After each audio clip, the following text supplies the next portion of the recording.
The Nerd Reich describes a group of venture capitalists who believe it is their destiny to destroy American democracy in the 21st century using technology, specifically crypto and AI. And a lot of people give me credit for the name The Nerd Reich, but I didn't come up with it. After I had written a few stories about these guys for The New Republic, somebody reached out to me from the crypto world and said, we've been calling these guys the Nerd Reich for years. And I immediately looked and the URL was available and no one was really using it, so I rebranded as the Nerd Reich. But it's very meaningful to me that this is not a name that I apply to them, it's a name that their own peers apply to them. Because even in a culture where people have strange beliefs about technology and what the future is going to be, this particular group was considered very extreme, very fascist, and indeed, Nerd Reich, it's an echo of Nazism.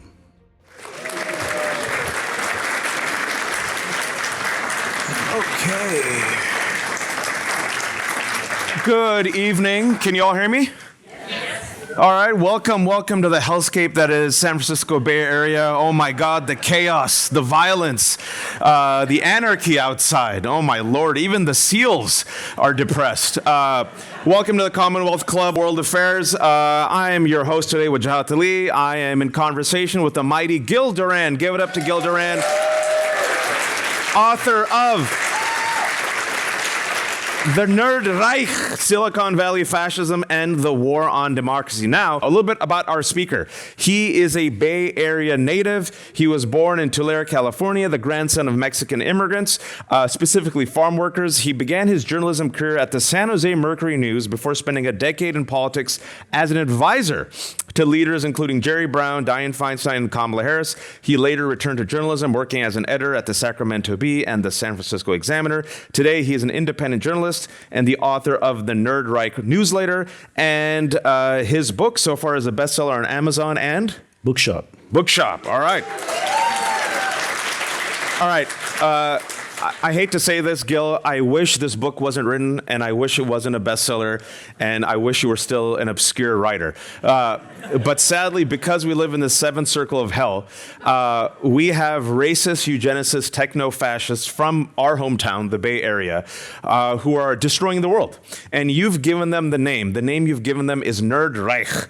For those who don't know, what is the Nerd Reich? The Nerd Reich describes a group of venture capitalists who believe it is their destiny to destroy American democracy in the 21st century using technology, specifically crypto and AI.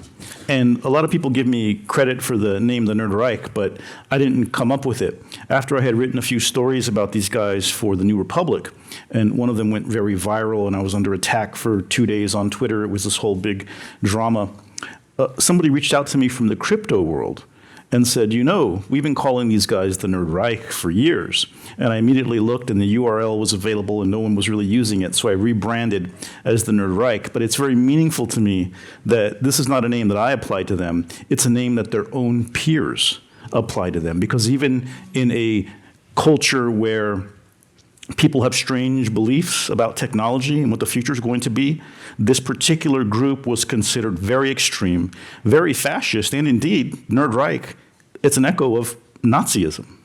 And some nerds have taken umbrage with your use of Nerd Reich, and they wanted me to tell you, as the ambassador of all nerds, why, bro? Why us? Well, as a fellow nerd, we should all be used to it by now. Yeah, so. Yeah, but these are the fascist nerds, and who are some of the players? Name them. My book focuses on a cult, basically, of these venture capitalists that has been created mostly through the efforts of one person, Peter Thiel. At every point in the past 30 years, it's been Peter Thiel who has been pushing this idea that democracy is doomed in the 21st century and that technology has the key role to play in that. And along the way, he has cultivated a group of people, including Curtis Jarvin, a San Francisco computer programmer who dropped a lot of LSD and created his own fantasy version of fascism for the 21st century while living off of his wife and his mother. Balaji Srinivasan, a guy who took Yarvin's ideas and created an idea called the network state, this idea that democratic nations and territories will be replaced by corporate-run autocracies, essentially, in the future. And so everywhere you look, it's really Peter Thiel who has done most of the work here. Most notably, his most famous and powerful protege is J.D. Vance, who met Peter Thiel while J.D. Vance was in law school. Peter Thiel likes to go around speaking to grad schools and law schools and polluting the minds of young people in elite universities who are going to go out into the world and become influential and powerful.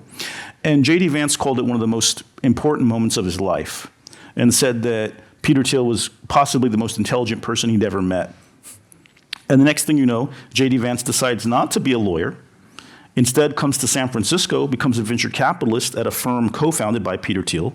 When he returns to Ohio to start his own venture capital firm, it's with millions of dollars from Peter Thiel and Marc Andreessen, another character in this whole weird cult.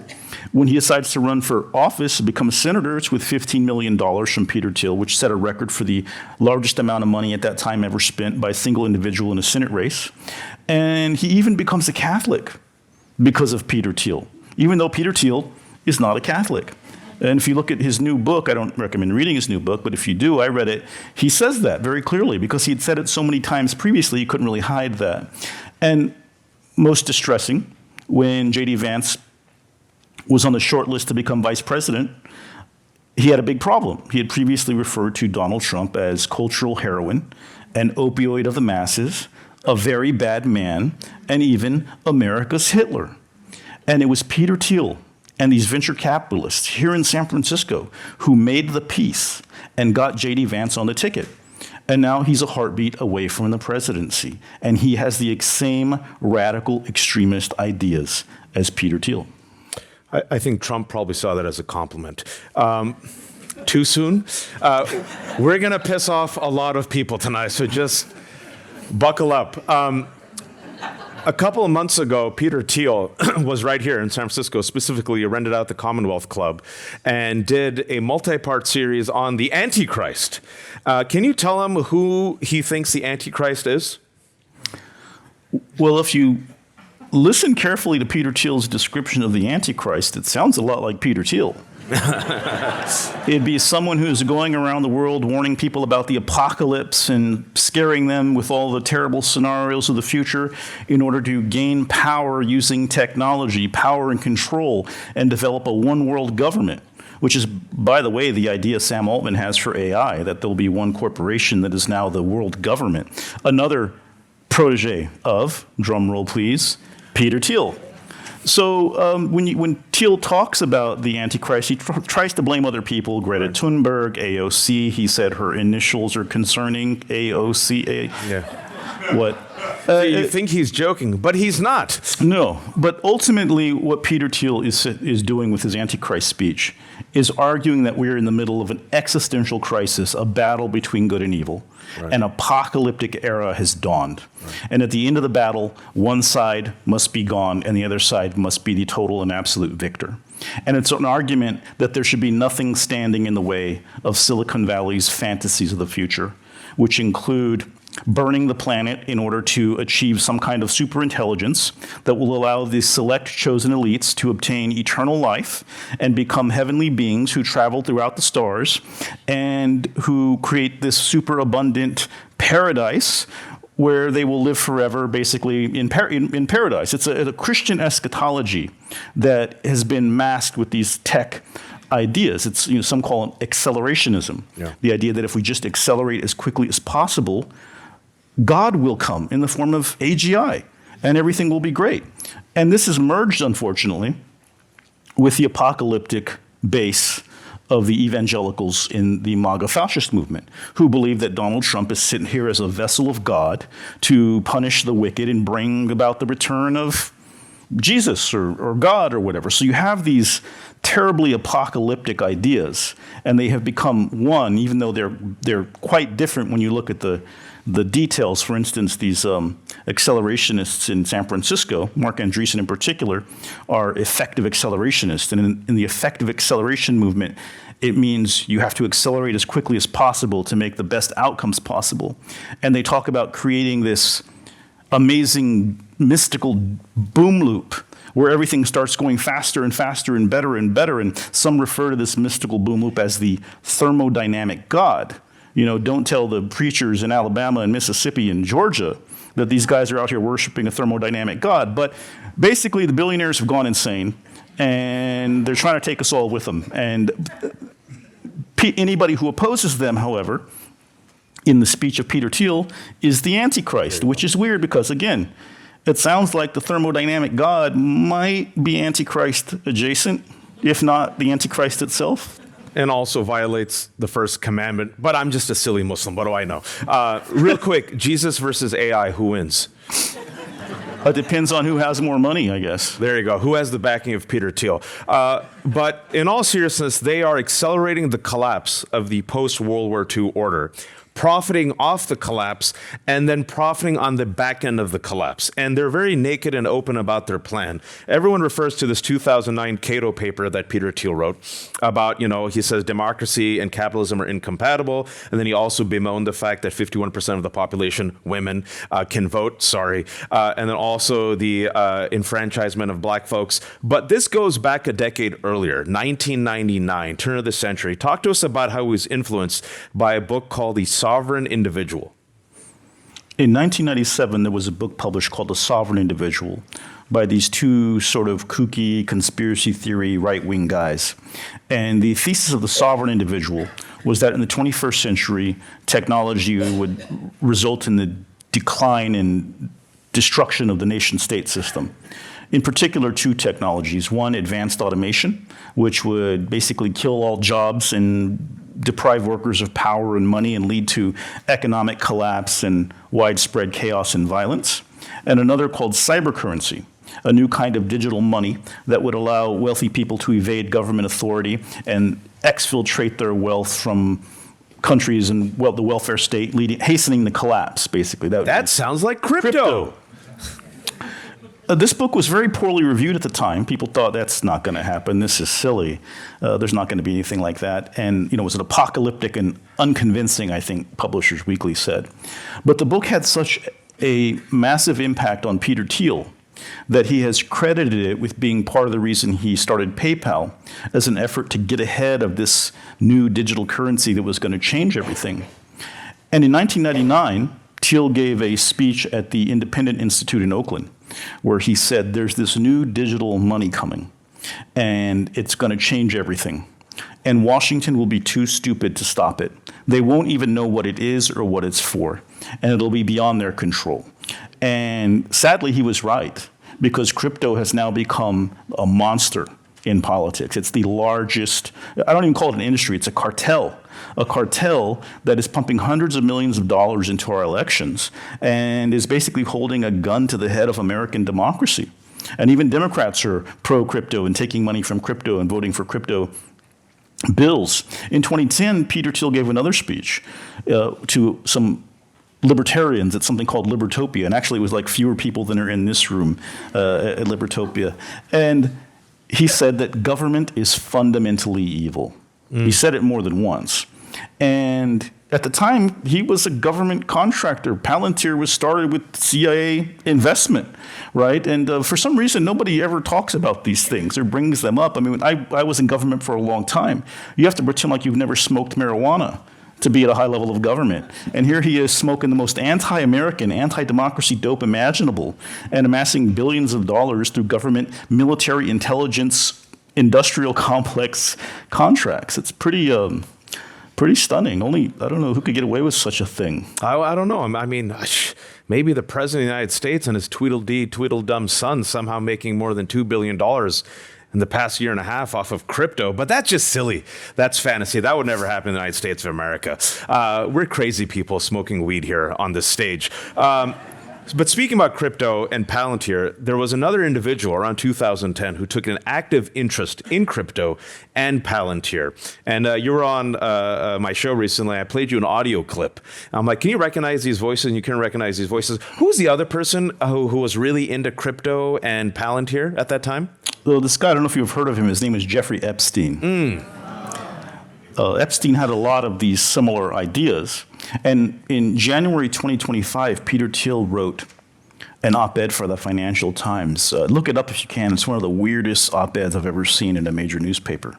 And he said that the return of Donald Trump to power would be an apocalypsis, which is the Greek word for an unveiling. And all these hidden truths would come to light, like was the pandemic planned, and did somebody kill Jeffrey Epstein?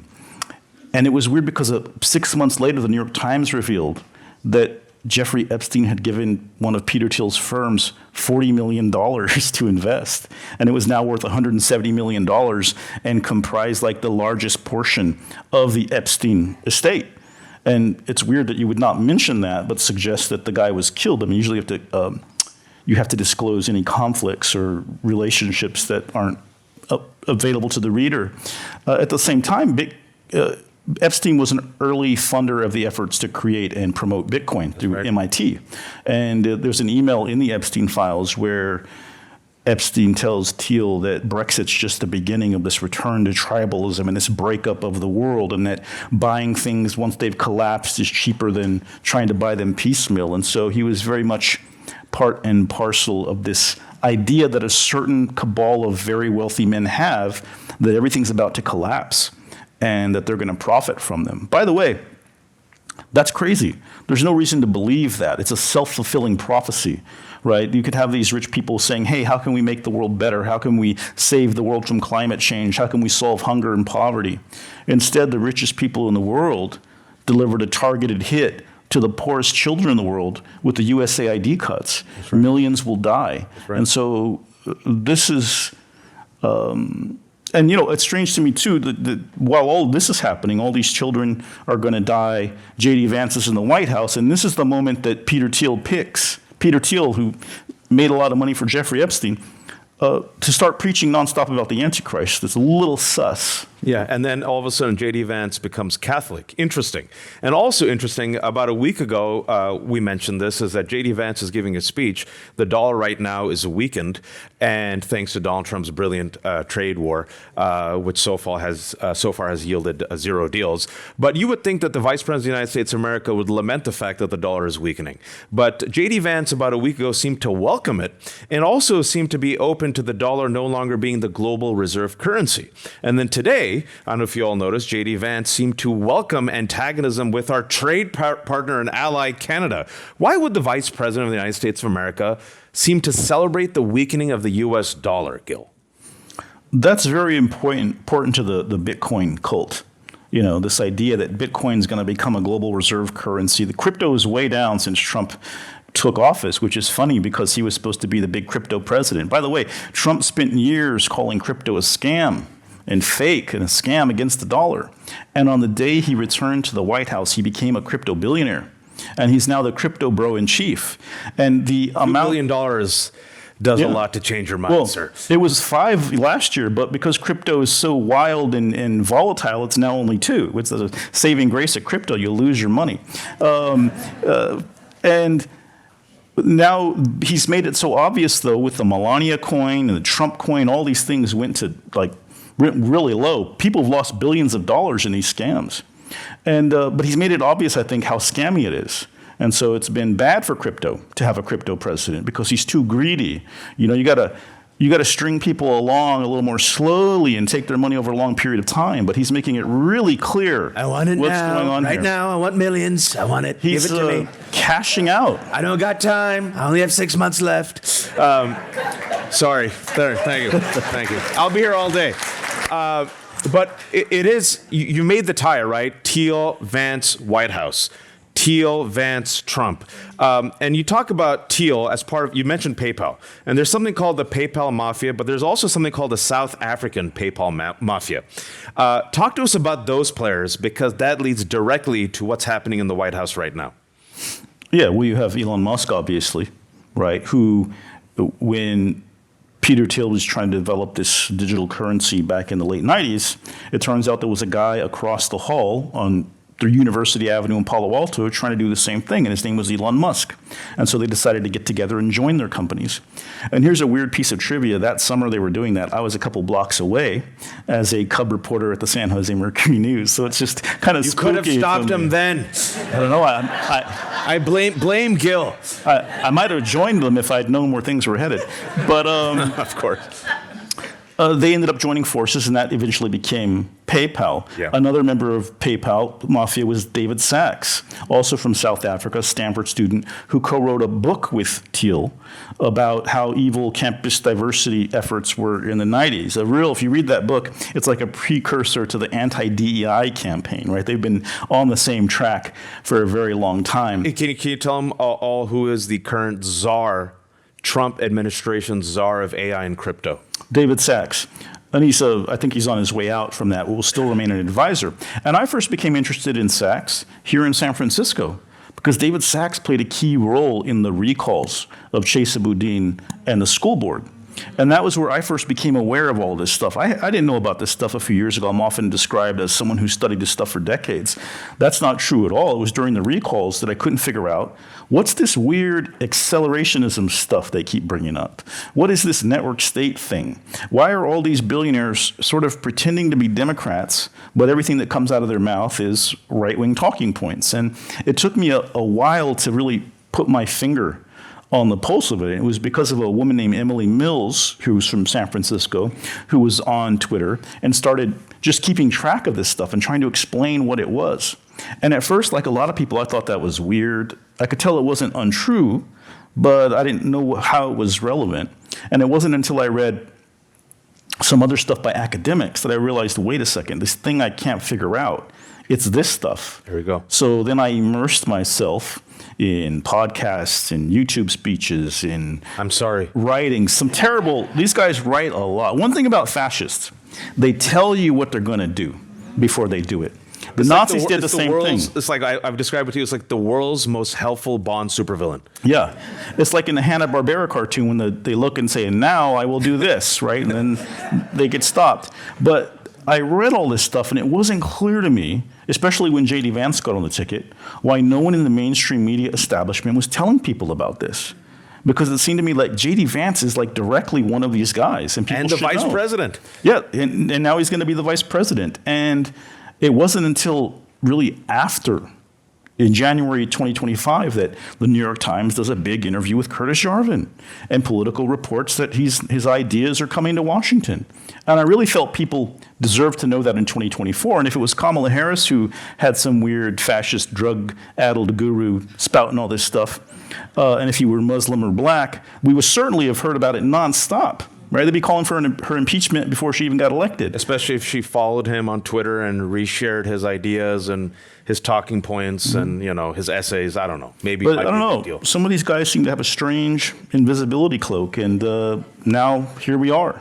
Abdullah Said. Sorry. Sorry, my bad. Muslims. Sorry, I'm okay. So it happens time to time. Curtis Yarvin, for those who don't know, what is his ideology and endgame, and why is Peter Thiel so invested in him? Curtis Yarvin's main idea is that democracy is an outdated software system that should be replaced by dictatorship, specifically dictatorship by a tech CEO. And for years, he spelled out this plan in public that a future president, acting as an authoritarian, should purge the federal government, the civil service, he called it retire all government employees, fire them en masse, and then install only loyalists who would answer to the dictator. And in 2022, he updated it and said if Donald Trump gets back into office in 2024, he should do this. And in fact, he should install a CEO to oversee this purge. And that's exactly what happened with Doge, the destruction of government by Elon. And I wrote a piece saying this in early 2025, and it went kind of viral, but it's one of those things where a lot of people are reading it, but the mainstream media and your peers in the mainstream media don't mention it. And then the Washington Post did a story about it in April 2025. And people inside of Doge said, yes, we've all read Curtis Yarvin. That's what we're doing. And so there's this crazy guy who knows nothing about politics, but he just created this fantasy idea of what should happen. And he's appealing to billionaires, Yarvin, He's very long-winded. He writes these very confusing, long-winded screeds that kind of amble on, doesn't understand the basics of political science 101. I mean, look at how unpopular the regime is. You know, prices didn't go down, and so you're going to be unpopular. But they like him because he says out loud the things they say in private. Yep. He's sort of their court jester who can say, here's what should happen. Dictatorship is cool. And they try to create this little scene around these ideas. It's the dark enlightenment, some call it the neo-reactionary movement. Hasn't really worked out as a hip scene. It's mostly the billionaires that are into it. But there's no reason why we would have ever heard the name Curtis Yarvin without Peter Thiel and Mark Andreessen, who basically funded his company in order to put money in his pockets, because this guy was literally dead broke, living off of his mother and his wife. He has said this himself in all the terrible interviews I've had to listen to.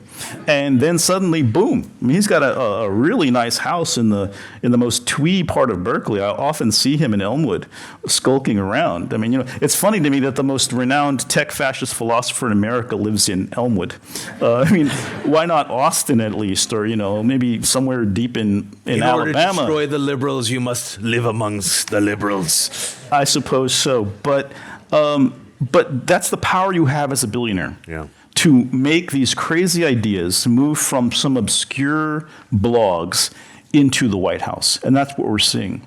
And the other idea Yarvin had was something called patchworks, that we would divide the country up into these little fiefdoms that would be run as autocracies by tech corporations. The network states. This became the network state. Balajee Srinivasan turned it into something called the network state to make it more venture capital friendly, because Yarvin had suggested using poor people and turning them into biodiesel to fuel the muni-buses. And he kind of wanted to separate the idea, which is crazy enough, from the We stole genocide. that from The Matrix, not even Right. original thought. All of it, yeah. And, well, actually, the Nazis called it Lebensraum. But the network state idea, well, now Trump is proposing these freedom cities. Yep. Right, and there's a network state project in Honduras called Prospera. Trump and Kushner have proposed building one of these weird tech dystopia privately funded cities on the ruins of Gaza. Yep. And Trump keeps threatening to take Greenland, where there's some tech bros who were funded by a bunch of venture capitalists, proposing to build a new city there if they take it. So suddenly you're seeing all these weird little billionaire cities pop up. Including in Solano County, California Forever, where the Newsom administration is currently pushing through last-minute legislation to give these guys permission to start building their shipyard project. And that's the network state. That's the patchwork. That's Curtis Yarvin made real. Let me break it down. I'm a simple English major. So what you're saying is that these techno-fascist nerds who couldn't get dates and misread science fiction and fantasy, got a lot of money, don't like regulation, don't like oversight, believe democracy is incompatible with capitalism, have used their money to try to overthrow or weaken the post-World War II order, want to replace the dollar with crypto that also allows them to funnel and money launder all their, sex trafficking, rape of girls, and potential other illegal activities, have a eugenicist, racist worldview. After they cause the crisis or acceleration or the demise of the post-World War II order, they will then replace it with this fiefdoms, a type of modern day feudalism in which they are kings, and as everyone is sitting there, running around trying to just eat food or eat Soylent Green, they will repopulate the earth with their uber nerd seed, and then once the earth destroys us due to climate change, they will go on a rocket to Mars and repopulate humanity. Correct? Something like that. I don't know if we could still call that humanity, because they also plan to merge with machines. And in the farthest corners of this ideology, they will roam as machine-like eternal creatures, harvesting the energy of other stars in some eternal, to constantly recreate and replicate themselves. A lot of this is rooted in a basic fear of death. Yeah. And we're all afraid to die. No one's looking forward to that. But when Peter Thiel was a kid, they had a cowskin rug on the floor in his dad's house. And he asked his dad, what happened to the cow? And he said, the cow died. He's like, well, what does that mean? And his father explained death. And Peter Thiel's still very upset that his father told him about death.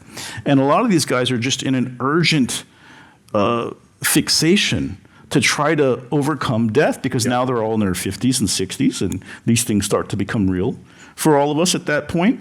And You see them also investing in these life extension technologies. Right. So, and this is where it becomes that sort of religious thing. We're not just dealing with people who want to, people who think that sometimes this is just about regulation and taxes. There's just this rich guys being rich. It's not. It goes beyond that.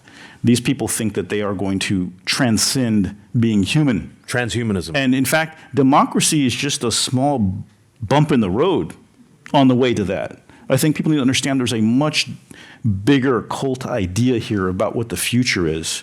And they don't see this country as important. They don't see democracy as important. They believe they're going to be the future man, the man who becomes God. And that's why it's so dangerous. It's not just about taxes and regulations. It's about this kind of religious delusion that they have. And unfortunately, again, they have the money to impose this on us, not permanently, but to force us to reckon with these ideas. And I wrote my book because I think it's time to look at what they're saying, That's right. to look at what they believe, and to look at what they're trying to bring down on us, because there's still time to make sure it doesn't happen. There's a lot to unpack there, and I know many people listening, the normies, are like, Gil's smoking something. Like, there's no way. And I think you mentioned something which we will reiterate, is that they are telling the Bond supervillain plot in the first 10 minutes of the movie. This is like the Bond supervillain finding James Bond, tapping him on the shoulder and saying, "Excuse me, would you like my supervillain plot? I have a slideshow for you." And they've been telling us this for 20 years. And these people are terrified of death. They spent hundreds of millions of dollars, like you said, in life extension. They want AI for transhumanism. They want to live forever. They're building their space shuttles because they believe in terraforming Mars. They've completely given up on humanity and Earth. And can you talk to us about that? How they know the science, they know the data, they know about climate change. They have more money than any other person on Earth. Instead of investing in, helping heal humanity in, Medicare for all, in, science or technology that will help us with renewable energy. They're like, nah, peace out, humanity. You're on your own. We're going to bunker down or create spaceships. You're dead. We're going to invest in ourselves and our master race. What's the fact that they've completely given up on even saving this Earth or the people in it? Well, they think they're going to save the Earth through AI. That's the idea, right? And if you look at the marketing of AI, it's really interesting. It's very apocalyptic, right? At the best case scenario, it's going to kill all jobs, and Awesome. no one's going to have any work anymore. And that's going to be a good thing, because everybody's going to get a share of what Sam Altman calls universal extreme wealth. And so you'll get some kind of check, and you'll be able to do whatever you want. I like how someone said, sure. Well, sure, right? The problem with that is that we already have abundance. It's just not distributed in any rational, fair, or logical way, right? Economic inequality is skyrocketing. The billionaires and trillionaires and millionaires are leaving everyone else behind, which is unsustainable, because we need an economy where people can afford things, where people can buy things. That's what an economy is. So there's no reason to believe that these billionaires who are racing now to become trillionaires are going to share that abundance. At the same time, the other promise of AI that they're now realizing they made a big mistake with is the idea that it'll kill all the jobs, definitely, and it might even wipe humanity off the face of the planet if we don't do it correctly. But that's okay. Just give us trillions and trillions of dollars to somehow align the systems, and it'll be okay. But all that's going to do is concentrate even more wealth in the hands of these people. So in a way, I think, Sam Altman recently said, well, we made a big mistake with this focus on the dangers of AI and the job killing, and we should have done it differently. And one of the good things, these guys are so arrogant, they don't even consult like political communication 101. In America, you always promise to create more jobs. Right? That's number one. Republican or Democrat, we're going to create more jobs. Number two, we're going to make your families safer. Right? Not we might kill everybody with our machine. Third, the future's going to be better. Yeah. Right? As Don Draper said in Mad Men, advertising is based on one thing: happiness. That's right. You are okay. And what they're saying is like, oh, it's not okay. It's coming, right? It's going to eat your face. And there's nothing you can do about it. And the good thing is they've wakened us all up. Yep. I don't know what kind of ayahuasca they've been doing that made them talk this way, but people are energized. You see people coming out against the data centers. Billionaires are sinking in the polls, right? So we can't forget who they really are, especially if Democrats retake power and they start all acting nice again. Because they've shown us their real face. We know who they really are. We know what they really want. And we can never forget what we saw during this period of time. Because we're all going to want a break, right? We're all going to want to just go back to, President Gavin Newsom saying nice things on TV.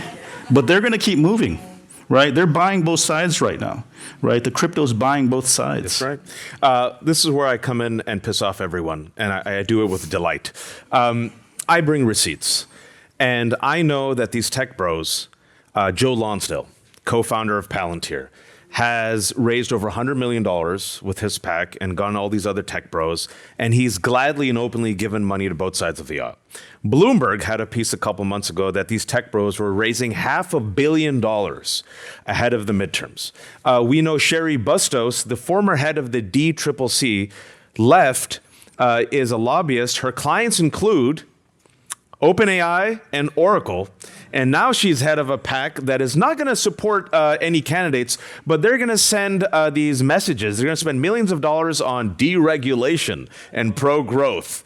I'm old enough to remember right before the new year in a Aaron Sorkin Ross interview with Gavin Newsom, he was asked a softball question, an 80-20 question, where an overwhelming majority of Americans, regardless of their political affinity, want to tax the billionaires. So he asked Gavin Newsom this, and Gavin Newsom said, well, they're part of the big tent. So now I'm making this up. And now AI, like you said, it's something remarkable that's happened because I've been following this. Since April, Americans have become radicalized on data centers. It's an 80-20 issue. All the Democrats who promoted AI data centers, you see what Governor Shapiro said? He goes, executive order, I'm going to have restrictions. And Kathy Hochul, and now you even have Tom Tiffany of Wisconsin, like kind of lying. So even Republicans are getting the message. Here we are, and you and I have talked about this backstage. If the wrong type of Democrat wins in 2028, let's just say Gavin Newsom, who has a history of taking money from Palantir, Elon Musk, crypto, APAC, and says, you know what? They're too big to fail. You know what? They're integrated into the private sector and public sector. You know what? We need this merger between Paramount and Warner Brothers. What's going to happen by 2032, Gil? Well, he left out Peter Thiel on that list. Peter Thiel, actually, I think in this room said, I gave money to Gavin Newsom. I should start talking about that more to hurt his chances. He does have some jokes, I guess.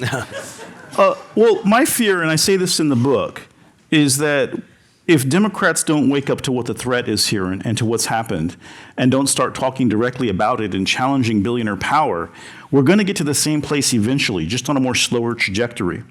And one thing that really concerns me, I came up in Democratic politics. I was a consultant to all the people he named, and I was in the background for like 17 years. There's not a lot I don't know about what goes on back there. And I came up with a whole group of people who were fellow staffers and consultants, et cetera. And we all know each other very well, and we're all in our 50s now. They're almost all working for venture capitalists and AI companies and crypto now. The people who are going to be running Gavin Newsom's campaign are working for the same people who are putting money into the Trump administration, because that's where most of the money is. And you get to this age, not only thinking about death getting closer, but how do I get rich? That's a question for these political consultants. How do you cash out? And no one has bigger pockets now than Silicon Valley. And so, look, I'd rather have Gavin Newsom as president than J.D. Vance, believe me. But don't we have other choices? We have to hold these people accountable. We have to demand that they take on billionaire power. Right. Because if they don't, we're going to get to the same place, And so what's the point of it? And, I take on Newsom in particular, partly because we were always on the opposite side of things, and I kind of don't like him. But also because he's the governor of California. And a lot of these guys come from California. That's right. And instead of tweeting about Trump and Vance all day, you would have a lot of power if you named and shamed these fascist billionaires and with their hands bloody. But they rarely do. Yeah, he won't do it. Yep. He doesn't touch them. And that's suspicious. Can you share with me what you were saying backstage about some of these California Democrats who went and bent the knee to one of these tech bros recently? Oh, well, a lot of what I know about this stuff started with a guy named Gary Tan, who's the president of Y Combinator and another protege of, drum roll please, Gary Tan is another protege of Peter Thiel. In fact, Gary Tan was the 10th employee at Palantir, and he even designed the Palantir logo. He wrote a whole LinkedIn post about it. He's very proud of that logo. It's now one of the most hated companies in the country and the world, but he designed the logo. And it was Gary Tan who kept talking about the network state and had effective accelerationism in his bio, and who was a main voice in the recalls. No one had ever heard of Gary Tan, and now he's all over the place. He's the big political bully of San Francisco. And he famously got drunk one night and said, "Die slow" to 7 of the supervisors and had to apologize and blah, blah, blah. Anyway, you've got Javier Becerra, came recently to meet with Gary Tan and be photographed at Gary's List, this AI-generated right-wing website that Gary Tan publishes about politics. You had Scott Wiener totally cozied up to Gary Tan. And I admired Scott for a long time. There were times when in the past people were like, well, isn't there any politician you don't have a low opinion of? And I would say, Scott Wiener. And I don't know what happened to Scott, but to Money be happened. cozied up to Gary Tan is very strange. And here's Gavin Newsom, same thing, right? Everyone's coming to appear with Gary Tan. He is ingratiating himself, or they are ingratiating themselves with him. And this is an example of that. Gary Tan is admittedly a part of this whole network state cult idea. He's the reason I found out about it. And but the money talks, and they're all taxiing in to get their picture taken with Gary Tan. You were recently banned by X for criticizing Palantir. Before we talk about the ban, can you tell everyone, those who don't know, what is Palantir? Palantir is Peter Thiel's surveillance government contractor company that apparently makes it a lot easier to keep track of vast quantities of information. Everybody says that the interface really sucks and that it's not that great, but it's really, really great at getting government contracts, and it's now mixed up not just in government, but in corporations, et cetera, this layer of software. You know, it's named after, maybe this is the better way to describe it, that little mystical ball in the Lord of the Rings that the evil wizard uses to see where the hobbits are and try to kill them and get the ring. That's what the Palantir's named for. Yeah. And so again, the fascists always tell you what they're doing, and then they do it. And so that's Palantir. Mass surveillance. And can you tell us about Alex Karp, the very excitable head of Palantir? Well, His worldview. He's another one of these guys who can't stop talking a lot and jumping around in his seat a lot. He put out this manifesto based on his book called The Technological Republic, which basically said that Silicon Valley has a moral duty to partner with government and to make war on inferior cultures and even institute like a draft, military conscription, right, national service. And I pointed out, well, I said TLDR fascism, too long didn't read, fascism. And next thing I knew, my X account was suspended permanently.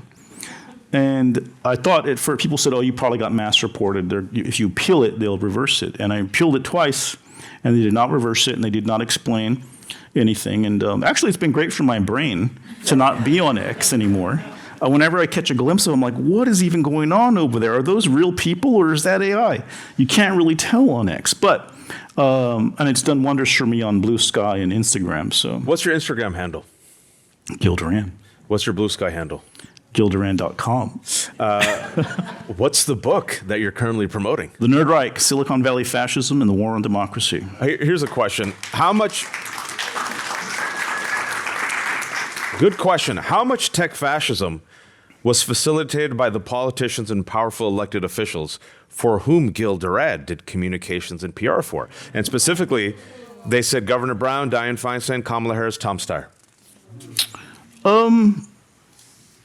Not much, really, that I can think of.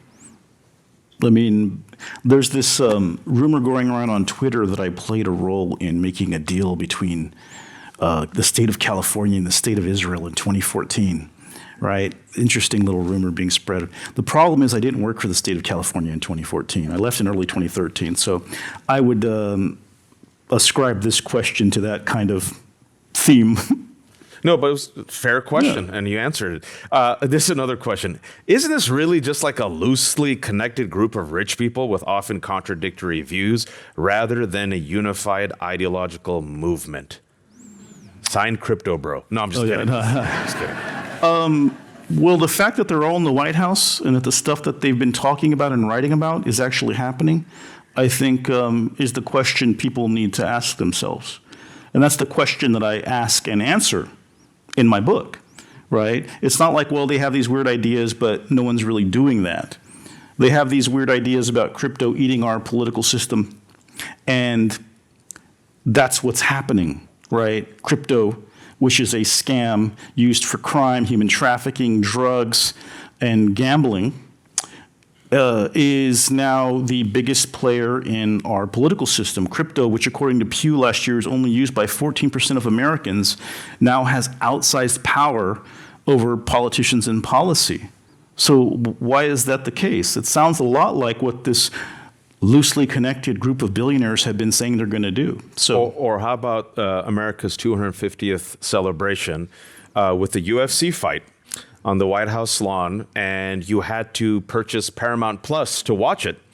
And the Ellisons now have exclusive streaming rights to the UFC. They paid $7 billion. And there was also promotion of crypto. And do you know what the winning fighters were paid in? Crypto.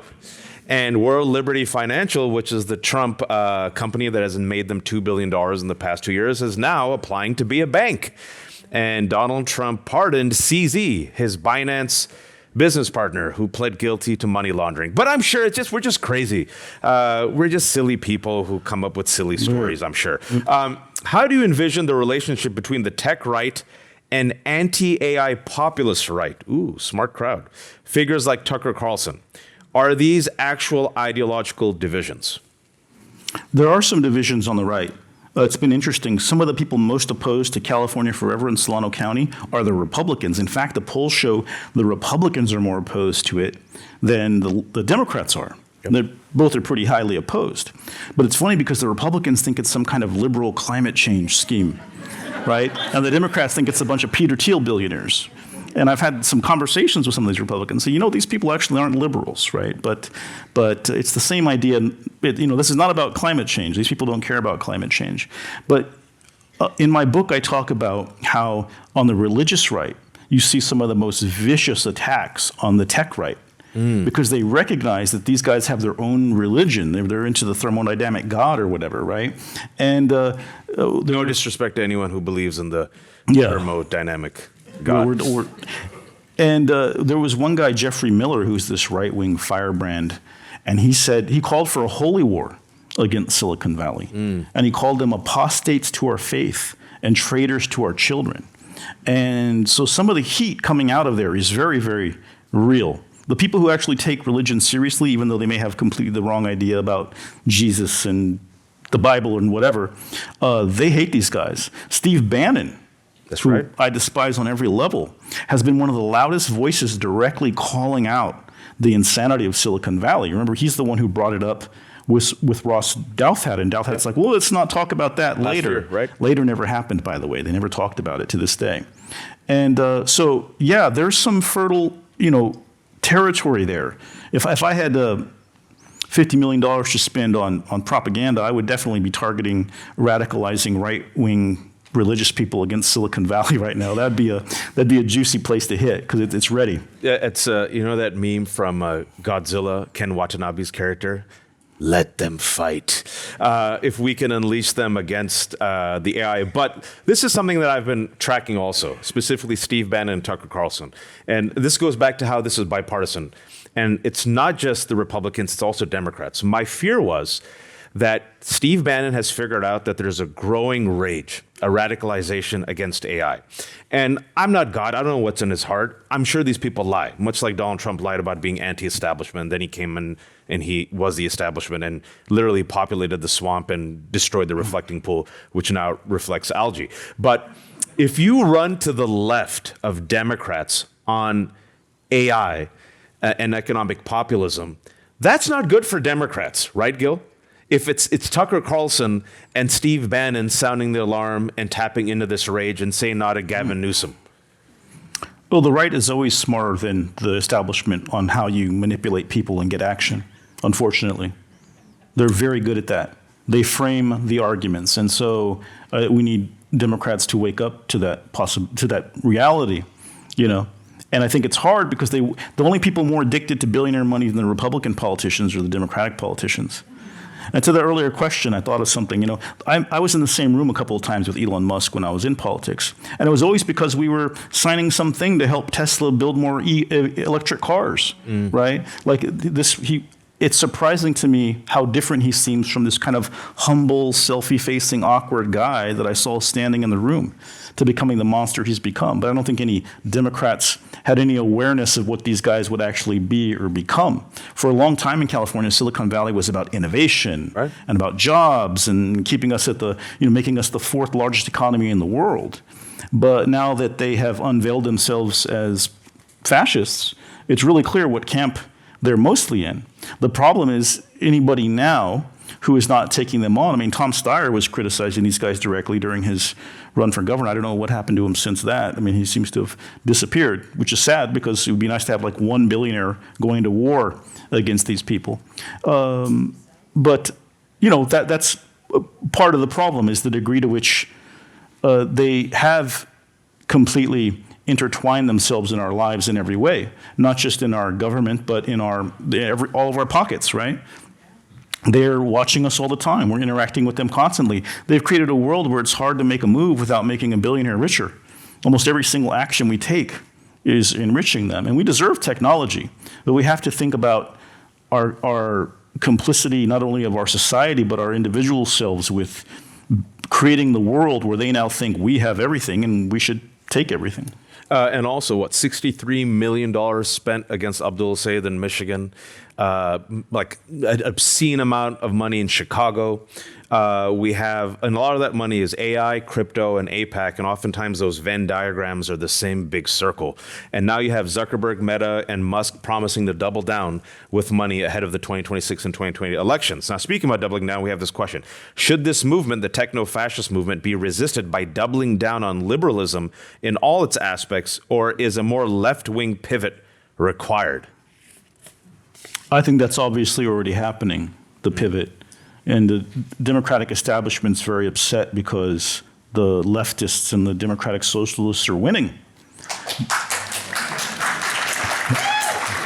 But the Democrats' own polling shows people want fighters, and that's who's fighting. That's right. Right? And so it's not clear what the centrists want. You know, I've done a lot of work with George Lakoff, the cognitive scientist, over the years. And for some reason, the center is always just a few more steps to the right. That's right. And it never stops being that way.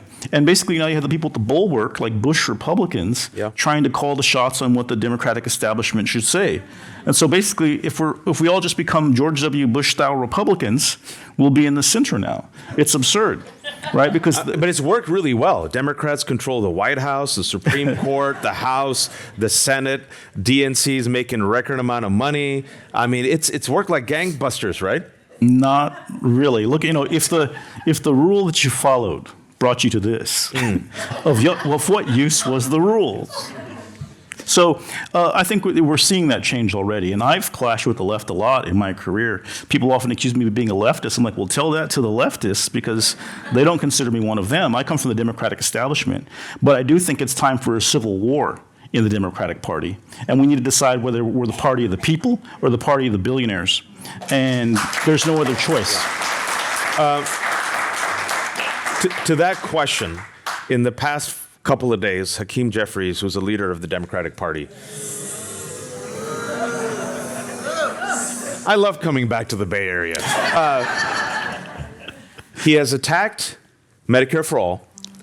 He has attacked Democratic Socialists. He has defended Islamophobic anti-Muslim bigot Randy Fine. He has met with Jared Kushner in private. And then today, he doubles down and attacks on progressive Twitch streamer Hassan Piker. He did not attack Randy Fine. He did not attack Laura Loomer. He did not attack Tommy Tuberville. He did not attack Natalie Harp. He did not attack Max Miller. I don't know, maybe attack Donald Trump, the Supreme Court. And when I asked him, I was co-hosting with Joanne Reed, will you continue taking money from AIPAC, even as they're funded by right-wing pro-Trump billionaires attacking Democrats? He said, I will take money from who I want to take money from. And then when I said, what about abolish ICE? I'm going to use the language I want to use. And then we found out that they still haven't rejected money from AI and crypto. So with all your research, 2026, if a Democrat right now, after what we know about these people, their worldviews, what they've openly said, if they take money from AI and crypto, can we trust them to defend our democracy, which is under direct assault? I don't think so, because then they're not going to be taking on these guys. They're not going to criticize them, right? That's what the money's for, right? You got to be on my side. And I was on MS Now last week, and one of the panelists said, well, there's nothing we can do. They've got the money. But that's not true.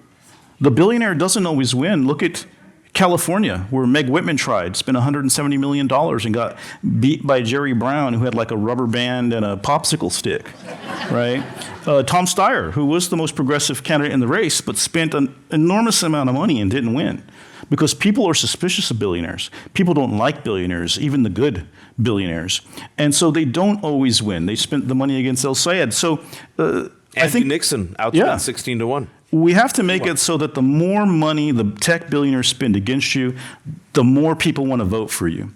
That's the only way to neutralize their power, is with moral gravity and with real, beyond messaging, with a real message, with a real fight.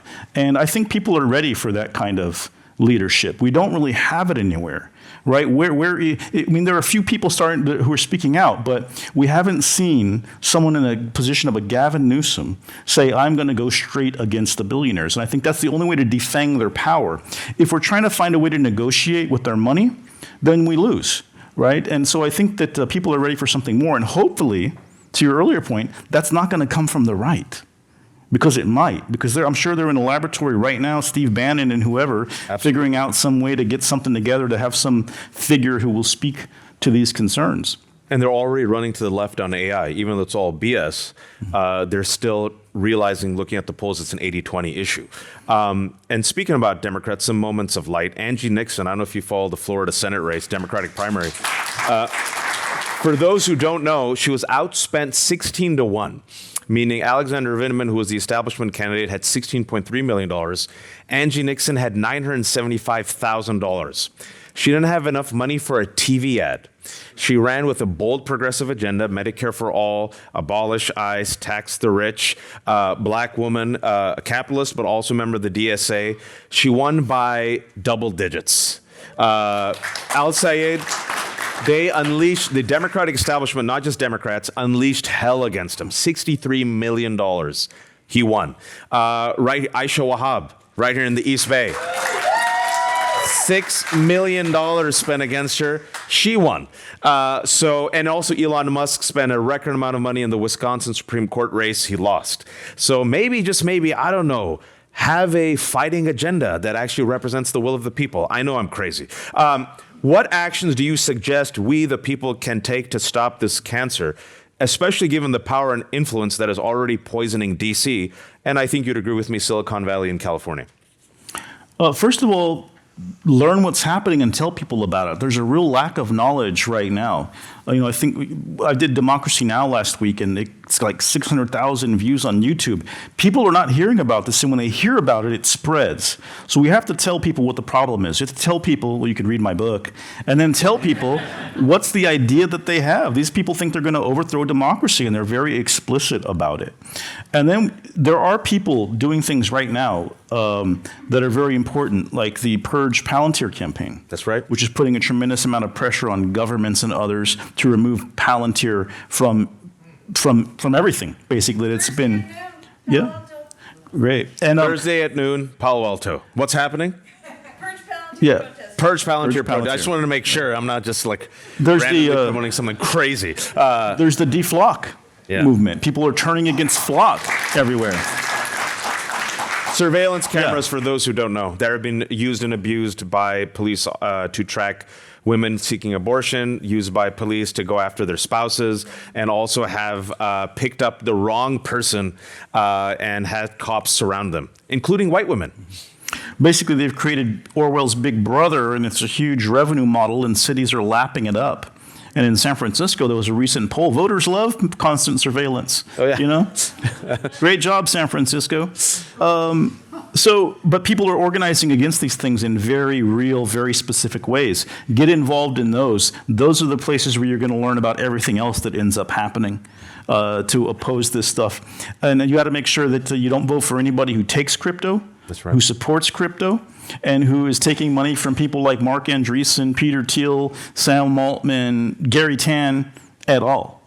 Because they are betraying our values, and they are betraying our country. And they are betraying our future.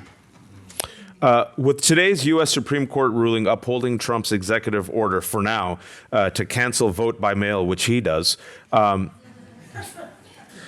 we now in Thiel land? No, not totally. The courts are standing strong in a lot of places. You know, one way that the fascists get you is they make you think it's inevitable. There's nothing you can do. They already won. Just give up. But every provocation like this is another fight. And so far, you know, there's people. Mark Elias's firm is killing a lot of these lawsuits. Katie Fang's been out there on it. So awesome. We have people fighting against these things. And I would say another thing you can do is support those efforts, right? Those are largely funded by people paying, subscribing to help those people keep those campaigns going. So never assume you're defeated. Remember, there's only about 1,000 billionaires in the United States, and there's 370 million people. We're not trapped here with them. They're trapped here with us. Very exquisite, nerdy Watchmen reference that I, of course, understood. Two more questions. I think these people are racists and white supremacists and represent the 21st century eugenicist movement. And I think we have to stress that at the end of the day, these are white supremacists. We're applauding the fact that that's a fact, and we're not applauding white supremacy. I just want to make sure. Talk to us about how this is the ideological glue that ties together, say, a Stephen Miller, a Russell Vought, who's part of the Christian nationalist movement, and an Elon Musk and a Peter Thiel, who are all type of evil Voltron in the Trump White House right now. Fascism is about hierarchy, and it's men over women, whites over non-whites, Western cultures over non-Western cultures, Christianity over all other religions, or the thermodynamic God over all other religions, the abled over the disabled, straight people over LGBTQ people, the rich over the poor, and on and on and on. And white supremacy, white male supremacy, right. White male wealth supremacy is the heart of this thing. That's what they all have in common. That's why they're not just a loosely affiliated band of people. They are white supremacists. That's a very powerful identifier that will hold them together, and that's how they appeal to the MAGA base, which has been terrified to think that it's not the billionaires and the thermodynamic God who are coming to get you. It's the immigrants who grow your food and work at your restaurants and drive your taxis and make your deliveries, right? So there's no way to escape the fact that that's really the end goal here, is a hierarchy, a permanent, eternal hierarchy in society, on Earth and in the universe, apparently. And that's why it's a minoritarian movement, right? They're terrified of democracy because it gives everybody a vote. And in this century, this country is going to be a white minority country. And that's what they're trying to get ahead of. They're trying to make sure that everyone doesn't get a vote because they're terrified of what might happen if people of color and women suddenly have more power in society. And that's really, I think, the heart of this apocalyptic mentality as well. The fear of death and the fear of a black and brown and female planet. And so, again, the good news there is that there's a lot more of us than there are of them, and the Reich is over if we want it. And this is why, and this is why Elon Musk tweets obsessively about birth rates and the white population and begging women to have more white babies, but no paid family leave.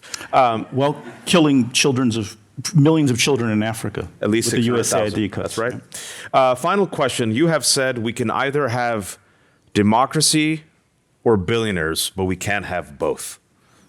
Yeah. Please expand. It's not sustainable. The billionaires have shown us who they are. They're going to buy the entire system in order to break it. They don't care what happens to anybody else. We don't let people have nuclear weapons because they're too destructive. You can have a gun that's destructive enough. A billionaire is like a nuclear weapon. They can detonate our entire system. We're watching the results of that. And even the Greeks, who named oligarchy, knew this was a terrible system that leads to violence and destruction and decay. And here we are going through it again. And the billionaires are busy imagining a future where we won't have jobs and we won't have food and we won't have purpose in our lives. And we won't exist if you look at what they're doing to the poor people right now in Africa and other poor countries.